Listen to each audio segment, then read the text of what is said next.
Bonsoir à tous, bienvenue si vous nous rejoignez sur la nouvelle chaîne ivoirienne. Merci de suivre ce nouveau numéro de NCI 360, le magazine de la rédaction qui passe en revue l'actualité de la semaine. Ce soir, on parle justice et politique, précisément de l'acquittement par la Cour pénale internationale de l'ex-président ivoirien Laurent Gbagbo et Charles Blé Goudé.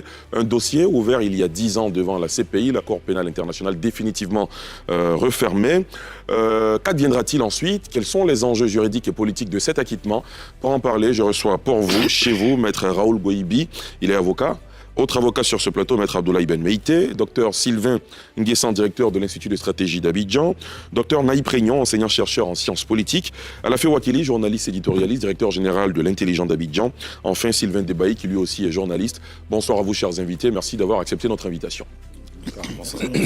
Dans une décision lue par le juge Tilé Eboué Oussoudji, mercredi dernier, la Chambre d'appel de la Cour pénale internationale a indiqué qu'elle rejetait l'appel du procureur et a confirmé la décision de première instance, décision prononcée en janvier 2019, souvenez-vous, au terme de laquelle l'ancien président ivoirien et l'ex-chef des Jeunes Patriotes avaient été acquittés. Les deux hommes étaient poursuivis par la Cour pénale internationale pour crimes contre l'humanité après les violences post-électorales de 2011. Ils sont donc définitivement libres. Avant d'ouvrir le débat, je vous propose de suivre ce sujet de Salif Yalepoué.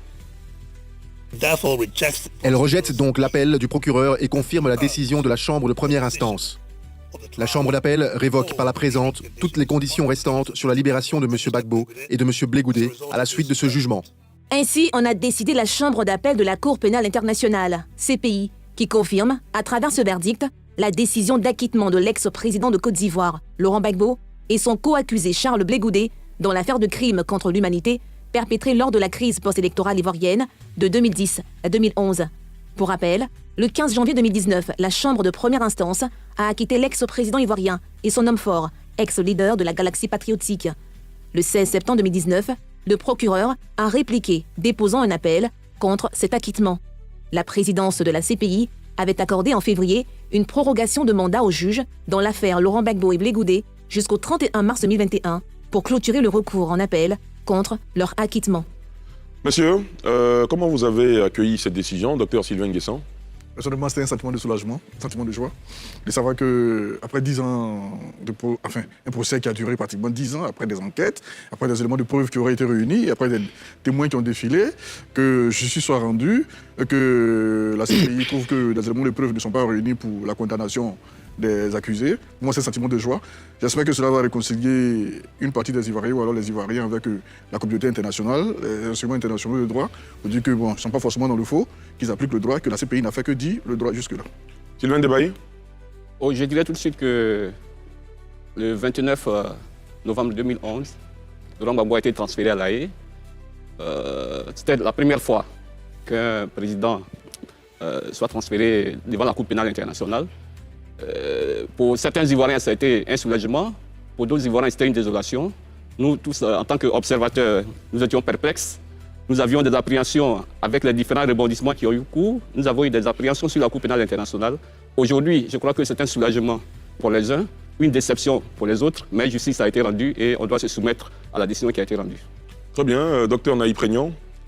Je pense que c'est une décision qui est salutaire parce que effectivement, il y a eu un procès, un long procès, et aujourd'hui, il y a eu acquittement. Donc c'est une décision qui a une ambivalence dans cette décision. C'est que, premièrement, la Cour pénale internationale n'a pas pu prouver, effectivement, la culpabilité de deux personnalités politiques. Deuxièmement, la Cour pénale internationale, c'est un test grandeur majeure pour cette Cour qui est contesté, et aujourd'hui, on constate qu'effectivement, les faits, les délits sont constitués, mais les auteurs étaient les mauvais auteurs. En fait, les personnes qui ont été emmenées à la Cour n'étaient pas les bonnes. Une chose est sûre, 3000 Ivoiriens ont perdu la vie et il faut trouver les responsables de ces morts. Donc, pour les deux personnalités politiques, c'est une bonne chose, mais pour la Côte d'Ivoire, il reste encore à trouver les auteurs des 3000 morts. Alafé Wakili? Il faut dire qu'en décembre 2011, le président Laurent Gbagbo a dit « j'irai jusqu'au bout ». Charles Blé Goudé, quelques années plus tard, a dit « de l'enfer, il reviendra ». On peut penser que les deux ont gagné leur pari. Ce que je note, c'est que ceux qui sont satisfaits, après cette décision, sont plus nombreux que ceux qui sont mécontents. N'empêche qu'il y a des mécontents dont il faut écouter éventuellement la peine et l'angoisse. Comme un match de football, comme une élection, il y a les vainqueurs, il y a des vaincus, et on dit que les vainqueurs doivent écouter tout le monde, doivent être les présidents, les élus de tout le monde, même ceux qui ne les ont pas votés et qui ont été leurs adversaires. Donc, dans ces moments de soulagement, de satisfaction pour les uns et les autres, et comme il a dit, il ne faut pas oublier de penser aux mécontents, aussi même ceux qui sont soulagés, au sentiment qu'ils ont pu avoir de subir une injustice. Donc on aura peut-être ici, en dehors de cet espace, l'occasion de reparler de ces choses-là.